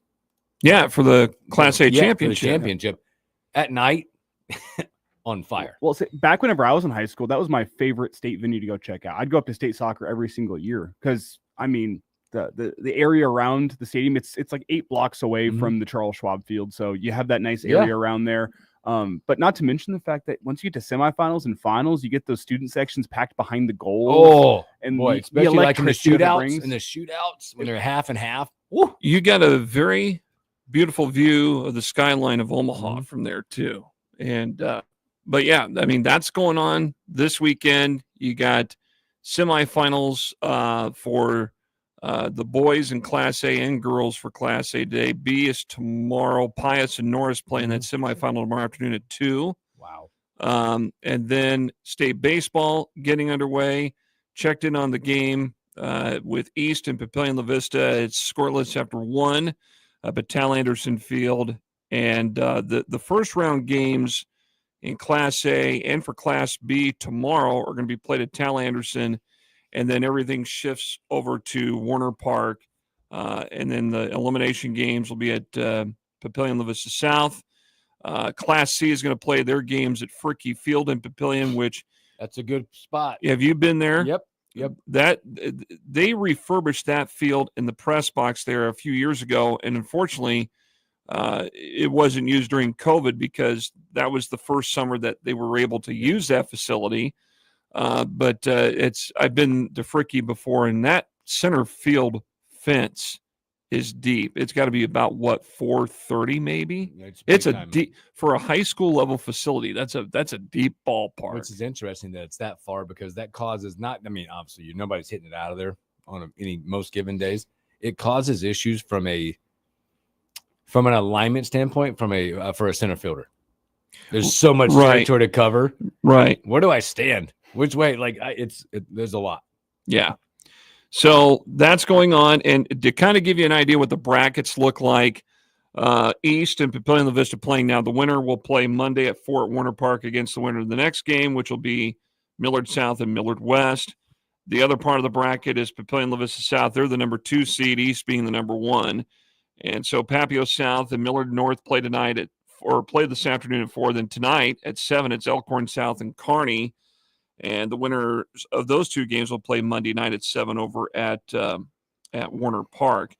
Looking at the other brackets, Class B, which starts tomorrow, top seed Omaha Skutt. They'll play Hastings at 10 at Tal Anderson. After that at 1, it's a rematch of a district championship that was just played this last week between Waverly and Gretna East, which Gretna East won.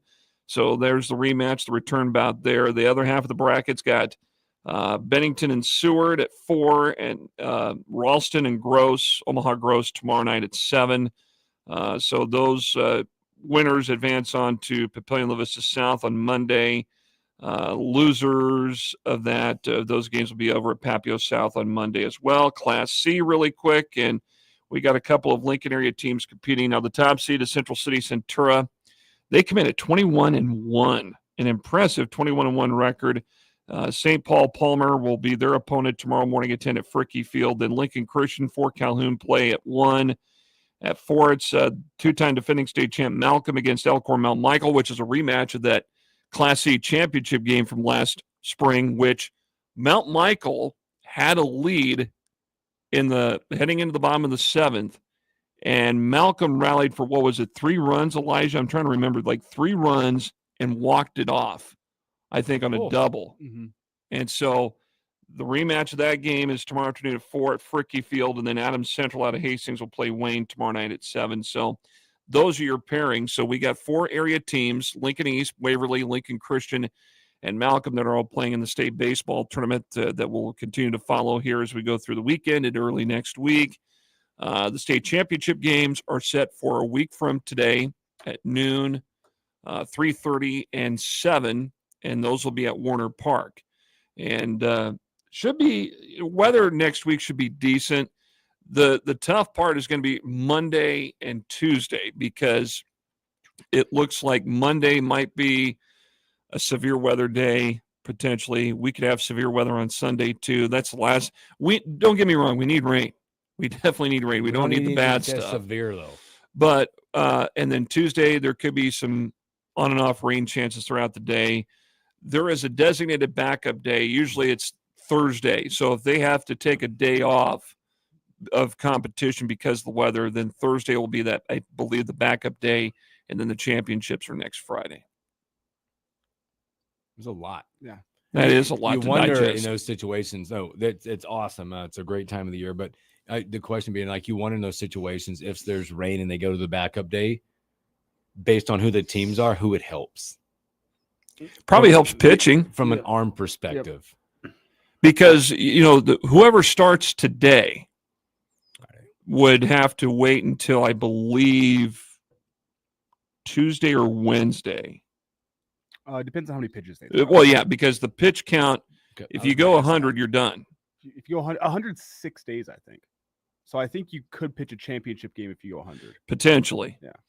So that's kind of the theory. So obviously the first game out of the gate, you want to throw your top guy and then give him a few days rest, then have him prepared and ready to go for, if you get that far, to a championship situation. So it is a double elimination bracket, by the way, for all three classes.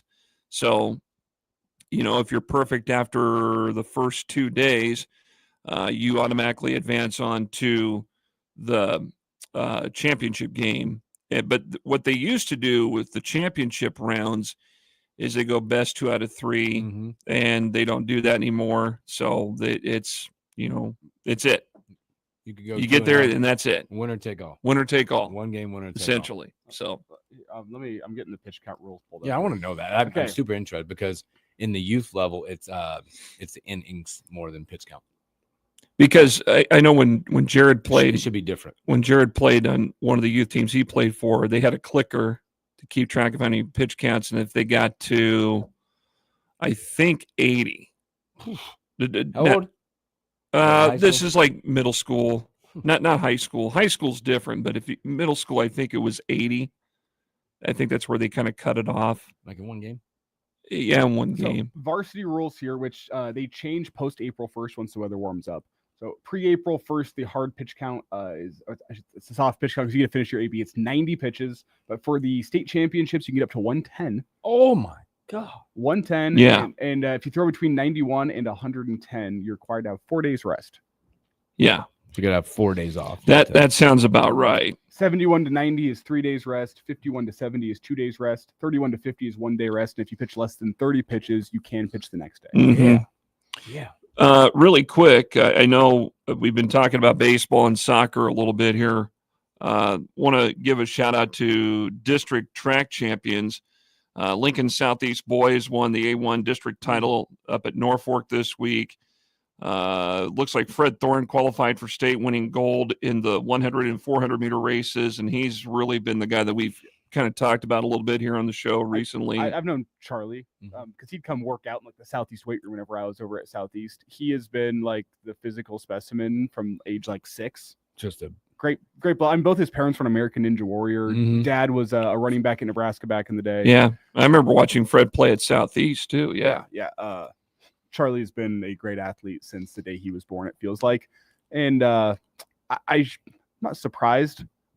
The level of success he's getting, like breaking all these records, is great to see. But I'm not necessarily surprised. That dude's been a great athlete for as long as I've known. I don't know him, but since I remember seeing him around the Southeast weight room, dude was unreal for like 8 years old. Because you got the state meet that begins up there next week at Burke, so you're going to have a lot of things overlapping with spring sports, and of course you got state golf that begins here next week as well. The A3 district team champion in track on the girls' side is Lincoln East. Let me double check here. Yes, Lincoln East won the team title in A3. That was out of North Platte.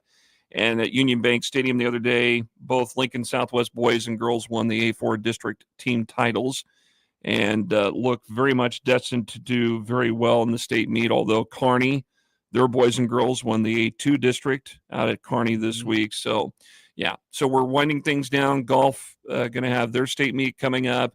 Where's that one at? That's out in the state golf. Yeah. They split up the classes. That's what I They'll thought. play at 4 different courses. I think I can't in Fremont or there, Columbus? there's one at Norfolk. There's one at Grand Island. There's one out at North Platte. And I think there's another at Scotts Bluff. Okay. That's where they've kind of been consistently, but those are very nice courses. Oh, yeah, absolutely. They put them in prime spots. They put them in good spots. So they look high and low to see which spots would be perfect to hold those particular meets. And then on the A side, high expectation for Southeast. I was going to say among the Lincoln golf programs this year, Southeast has been the class. Yeah. You know, and then Northeast has also been a bit of a surprise too. The last couple of years, most of all their golfers a year ago qualified for state. So you got districts there, and you got state coming up. So it's just another sign that the school year is coming to a close. You know, That's 6 more days until LPS releases for the year. You got graduation next weekend. So it's quite hectic, and I know some schools have either had their seniors end their school year and get ready for graduation this week, and they got graduation exercises coming up here. So just another telltale sign that we're through another school year. We're heading into summer, and that's when the Legion baseball begins, and that will begin actually for a lot of teams right before Memorial Day weekend. And then a lot of the schedule gets going after Memorial Day. And that's something that we'll talk about over the course of the summer, because they'll be playing at a newer venue here in town, in addition to some of the other older places that they've been at for a long time. So let me give you a quick score update on the East and Papillion La Vista South game. Checking to see if we got any update on that. Doesn't appear to be right now that's the case. So still no score through one inning, as East and Papillion La Vista are playing in that opening round game up at Tal Anderson Field at UNO, which is a very nice facility. And as much as like Haymarket Park was a cool venue for state baseball, it's awesome how Omaha embraces state baseball. There's a big difference. But I also think too, Lincoln could put in a bid too. I'm not saying there is one right now, but there's potential. There is potential. I gotta tell you, it's really hard. Well, because you want it to be local, like Lincoln, and it feels like the hub for a lot of stuff. But if you haven't had a chance, like Tal Anderson is like this intimate setting, and it feels like it. That is like high school. Yeah. I mean, it's a great facility, D1, but it's like. And it's nothing with effort. It comes down to Haymarket Park this time of year is hosting Husker baseball plus the Salt Dogs, and to throw a state championship into that mix, timing wise, makes things very, very difficult. Yep. So it hasn't been a priority in Lincoln to make it like what it should be for state baseball. Omaha really takes that opportunity. Granted, and they make state baseball special. Granted, and Omaha's always been a baseball town. Okay, but I think at the same time, if you are willing to work with the Salt Dogs and even with Nebraska, if their schedules align somehow to where you could probably host, you don't have to have all the games at Haymarket Park necessarily. You got the Wesleyan field there that could be accommodating. You also have Den Hartog that could help out. In a couple of years, perhaps if they get the project completed up at Northwest, where that's supposed to be a varsity level baseball field with lights and press box and stands and stuff, that could be another spot to where you're still in somewhat close proximity to where everything is happening, and you could also still utilize Sherman Field if you have to. So, I mean, there's options. I know the bar has been set to play at these nicer facilities, you know, where either it's the colleges or the minor league teams are playing, but you know, Lincoln could still try to get something submitted based upon what they've been able to create, especially with the Sandhills complex, and you can utilize that beautiful field where Wesleyan plays too if you had to. So it's really nice. So that's what's happening. Well, Mochi, you're the man. Stay up to date here with us. And Moti, so good everywhere there, except reminding me that school's out in a week. Some of us live with a middle school teacher, and summer becomes slightly insufferable whenever you come home for your lunch break. And you're like, what have you been doing all day? Playing video games and watching Netflix. Nothing. Awesome. Wow. I'm going back to Is that work. what middle school teachers spend their time doing nowadays? Well, when they're off in the summer? The past couple summers, he's been it's been like a month going and doing summer school. And this year he is like the on-call. So he goes and fills, and if anyone's sick or anyone misses, he's going to fill in for summer school. So there'll be days where he's working, but for the most part, it's going to be like, oh, you've been... There'll be days where he'll have... watching Netflix, smoking cigs. What are he you might doing? go through... Well, you know what? It might be efficient. He might... sounds like he's going to go through weeks without having to do any laundry. Wow. These days you don't get dressed. Yep. All righty. Well, next week we'll continue. We'll preview the state championships in baseball that will be played next Friday. And we'll talk more about state track, maybe an update on state golf and what that will look like, and also kind of recap state soccer championships, which should be Monday and Tuesday up at Morrison Stadium in Omaha. And with that said, have yourself a good sports weekend, fellas. Mochi, you're the man. We appreciate you. So keep up to date here with us. Let's take a break. We come back, and we're going to wrap up this show. We got golf. We got baseball. I found the Big Ten baseball bracket. Nice. Let's take a peek at that and potential opponents for Nebraska. That and a whole lot more when we return.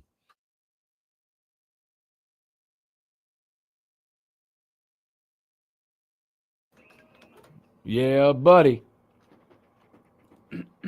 Had to go see Royals Cardinals tonight. We have games in Kansas City. Yeah, I know.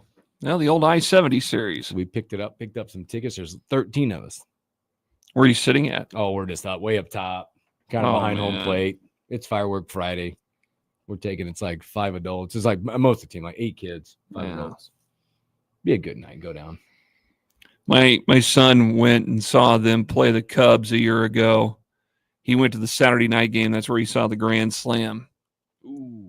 I don't think I've seen a lot of Major League Baseball games. I don't think I've ever seen a Grand Slam in person at that level. I've seen one. It was Cubs White Sox. I saw one. Pretty cool. Someone last Wrigley year, Wrigley. 2 years ago, I was at Coors, and the Rockies are terrible. So obviously the Rockies didn't hit the Grand Slam. It's the Mariners, though. They hit a Grand Slam against the Rockies. I mean, I probably haven't. I may have forgotten, but I don't recall. Yeah, I saw one out there. It was kind of cool. Oh, text coming in. Pictures. Don't need those. Good. All righty, fellas. Work to do. Get it, Moats. Got news to cover. Have a great weekend. You too. Have fun in KC. Thank you. Yep. There you go. Oh, he's still right there. All right. Gotta make a move, though. Let's go.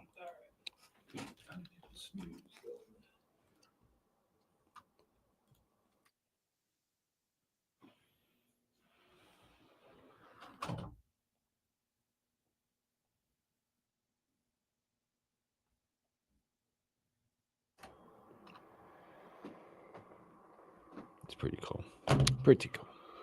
Mochi, lighten it up. Oh, look at all this. Talking big. I love that. Boom. Let's send that to here. Hello.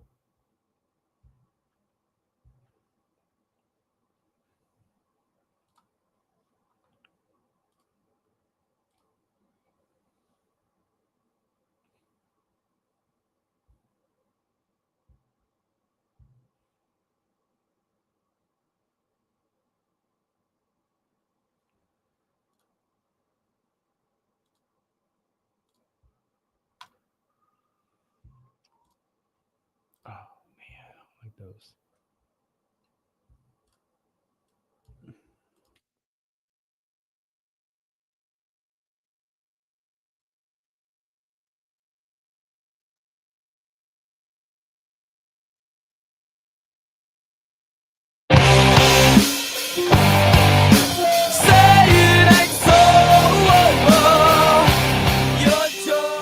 Welcome back in the Morning Hookup. Special thanks here to the Almanac Jeff Moats, updating us on all the prep sports in the surrounding area. You know what's getting me right now? I know I've talked a lot about my family and things, and it's when things start becoming reality. I have a senior graduating on Sunday, and I'm getting. They just had this cool moment that they do, and she goes to Pius, and today's the day around the city where, because obviously they grew up our kids went to St. Peter's, so they got to go back. All the graduating seniors from St. Peter's got together today, wore gowns to the 8:15 mass. That's pretty cool. My wife caught pictures of it, really cool. And then I get the email from the school that says, "Dear parents of graduating seniors, this is real now, folks." It's real. It's the first one leaving the nest for you. Yep. Yeah. Yep. It's real. And it has to be the girl. God. Does she know where she's going to school next year? Yes. She's going to school next year? Yep. Nurse School Brian. Yep. Oh, so in town. That's nice. That makes things easier. Yeah, in town. I have town. some friends that went there. That's a good program. Yeah, she loved it. Fell in love with it. The smaller type atmosphere, and so independent. Me moving out, living with a buddy somewhere, So she'll be in town, but I think just far enough away. Well, she'll be a little separation for them. It's big for both sides. Yeah. It's just crazy because I was talking to some other day about it. And it's emotional. There's times where it's like, man, my kid is so excited for this and that. And then they said, you know what? When they are and they're like independent like that, you've done a good job. Because I think as parents, you always think, man, did I do enough? Did I do this? Did I do that? How many times do we fight and scream and yell? And what do we do to our kid? And they just move on and they just do their thing. So you're like, all right, we did it. Makes me feel, because I remember seeing your kids around and they're this tall. I know. You got a graduating senior. You got one starting high school next year. 18, 14, and 10. 11. Sorry, better get it right. You still got a while before you're a full empty nester. Oh, yeah. Have you decided what you're going to do once they're all graduated? You're going to get a dog? We got 2 dogs now. Downsize? We got 2 dogs now. Oh, golden doodle and a little Maltipoo. I think my dad was scared of being an empty nester. Now he's an empty nester. I think he's living it up. No, I think He's we'll totally be fine. Well, now that my dad's not paying for kids. He's like buying himself stupid stuff for his birthday. I'm like, yeah. Yeah. I guess you got money to burn now that you're not raising kids, but what's up with that? I think we'll totally be fine. I think the best advice I ever got, I mean, again, whatever, marriages aren't perfect and I'm not, I just get advice and I listen to people and try to make it the best it can, was remember as you have kids, remember where it all started. It started with the 2 of you, not with them. Mm-hmm. So Stacey and I we have a standing Tuesday afternoon date every Tuesday. That's nice. Where we hook up and hang out. Maybe sit on a patio at an establishment somewhere. Mm-hmm. We just make sure we do that. And then we get out for date nights. And also that she has her friends and our friends. And so it works. So it's just that whole setup, like you said, like hopefully we've gotten to that point when they all do end up leaving, that we're not just sitting on opposite ends of couches or different rooms and shouting stuff that neither one of us can hear. Think about how much time you'll have here in a couple of years. Oh God. Well, especially once one goes and then you get one in high school, like because once the second one starts driving, now you're essentially just raising one. We're like a year and a half away from that. Yeah, I know. So it's another set of worry for me. Your free time is about to increase substantially. So, all right, boy. See, I'm enjoying the kid-free life. You're good. I'm good for now. I hope you get to experience kid life though, because it's very rewarding. Very rewarding. So I found the Big Ten baseball tournament bracket. Just kind of maybe we can look at potential opponents, because it sounds like for everything I think where you're at, Nebraska's gonna be what, 7 or 8 in that mix. They have a chance because they have a chance to get up to 6. Let's just say 7. 7, 8. Currently they're 8, right? We're at 8. Yeah. So that would put you currently right now, if you're when the tickets come out, obviously not filled in yet, you would play. That would be May 20th, 6 p.m. You'd get a night game. How about that? How about your opening game is a night game up in Omaha, taking on the 12 seed. 12 seed. Who's the 12? Who'd be our opponent currently? The 12 as of right now, as you look down, is Northwestern. Oh, okay. Right. 1, 2, 3, 4, 5, 6, 7, 8, 9, 10. Yeah, Northwestern is currently the plus matchup for Nebraska, right? Plus matchup. When you look at it, if you happen to jump into the 7, you get the 11, and that would be as it stands right now, Illinois. Total opposite. Like, I don't know where it's at, how you feel about this, but then I want to be the 8, just based on game time. I think the crowd, by the way, it is 8 against 12. Then would you play the 1 seed if you win? Don't see how that. Yes, I think so. Yes. This is kind of weird how it's set up. Because the top pool 40, Pool A would be the 1, 8, and 12. Yeah, 1, 8, and 12 together. So I know 1, 2, 3, 4 all get that bye. Yeah. So if you're in Pool B, the way we've got it slated, it'd be the 2, 7, 11. 2, 7, 11. I'd rather take on Iowa than Oregon. Game time is 10 o'clock if you're the 7 in the morning. I'd rather be that 8 seed and take on Iowa. Because Iowa, I know they took the series against you. Beatable. You had chances. You should have won that series. There it is. You blew that series. And you have some added from a baseball player. Like, you know those pitchers a little bit now. You got to see them on a weekend. You got to see the ace. You get that second chance against them. I don't hate that matchup. I don't either. So, but it's also contrasting the sense of game times. Because Nebraska in this has a distinct advantage from the crowd, right? That's what's going to propel them. If you go back, what was it last year? Yeah. When we won it. Even on that morning game, I was there. That crowd was electric early in the morning. Now, 10 o'clock versus 6 o'clock, you can tell me that it doesn't take a genius to know what the difference in the crowd would be from an energy perspective. 10 o'clock, 6 o'clock, I'll take the 8 seed versus the 12, get in that 1 seeded area and see what happens.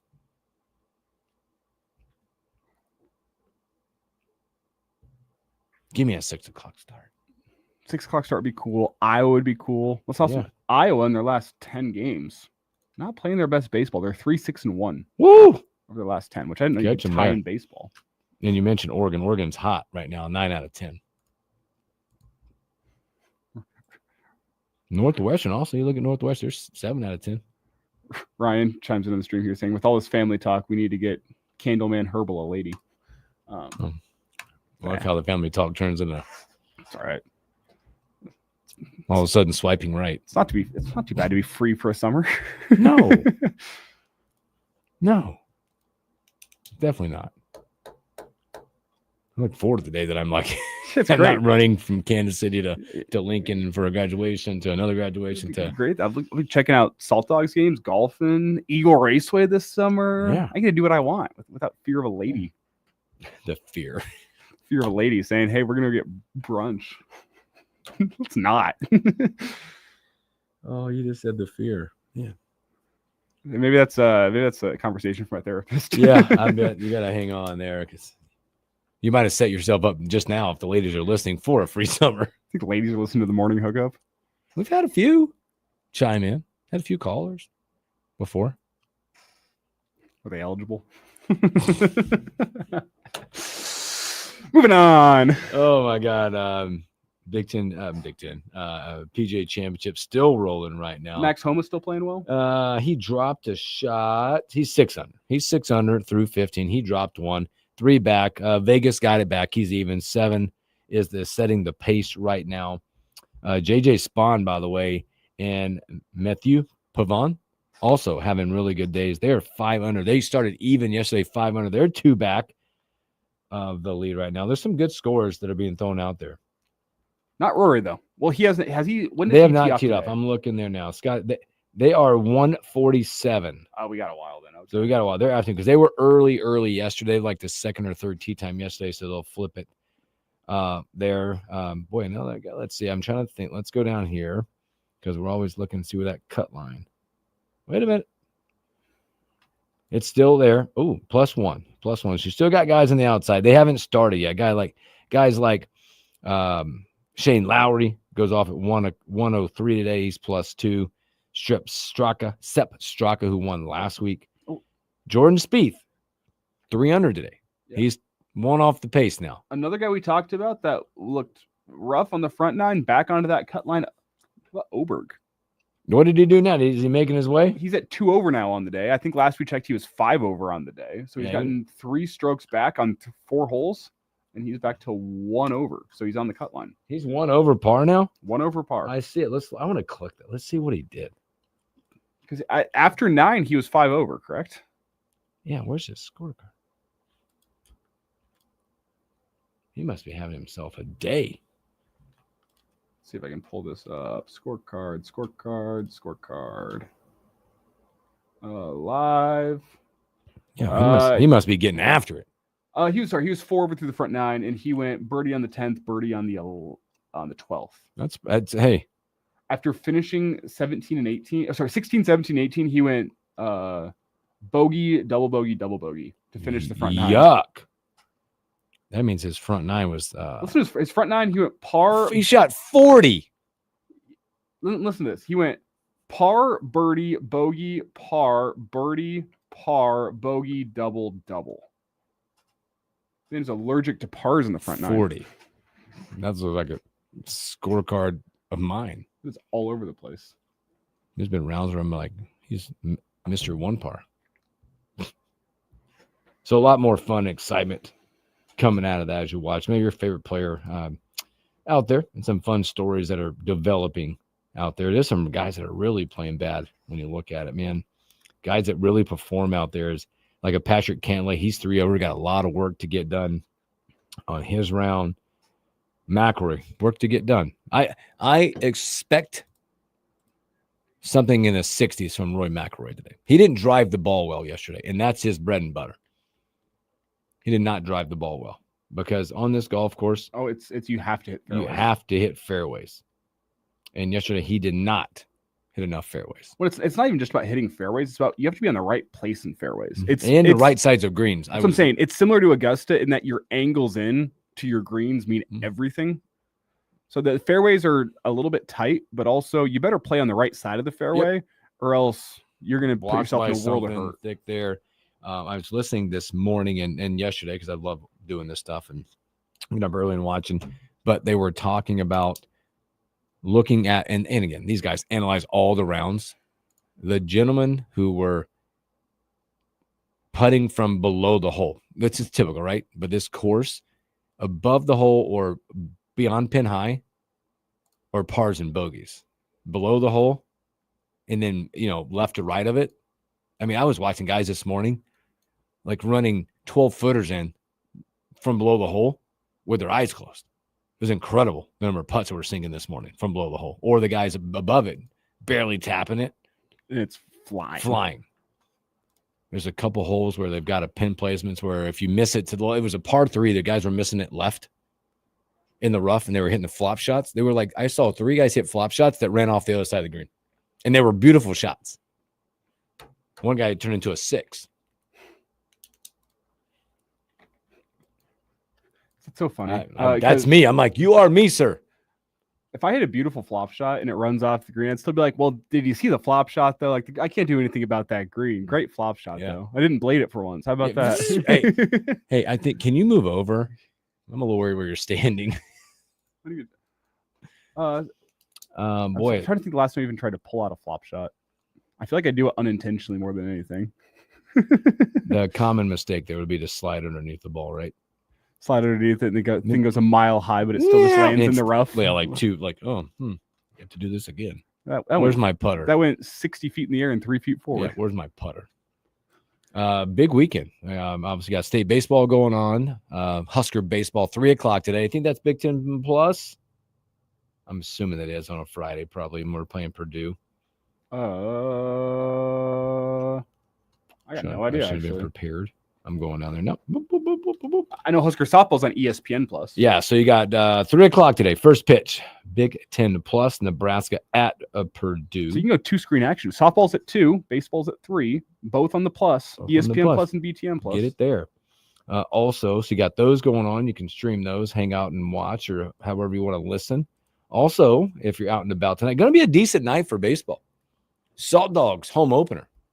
Go check that out tonight on a fireworks 7:05 start.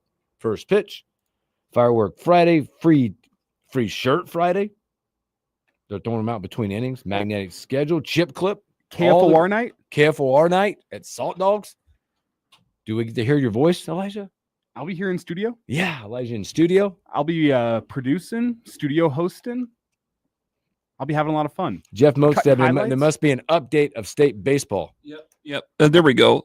East in the 3rd inning now, up 3-0 on Papillion La Vista, and they got an RBI hit, I believe, and then there was a situation where at least an error was committed where 2 runs came in, so it's 3-0 East in the 3rd inning up there against Papillion La Vista, bottom of the 3rd. Who's on the bump for the Spartans today? Kalai Larson. Okay. Yep. So not throwing the ace. no, which I is, think they're going to hold on. But They know what they're doing. Larson still, he's 5-0. Yeah, he's still solid. Yeah. They're I good always to say go. not the ace, but whenever that's the guy you can run out there, you're fine. They're good to go. So, Yeah, man, there you go. We'll see what thanks, happens the rest of that Motzi. game. Yep. Thank you, Motzi. Yep. Thank you guys. Thank everybody hanging out with us on a Fullback Friday. Enjoy a great sports weekend. Should we call it a fullback Friday, even if he's not Well, here? yeah, because it's full. Okay. I don't Okay. know. I Yeah, feel sure. full. You guys have a great Friday. Elijah and I will catch you on a Monday.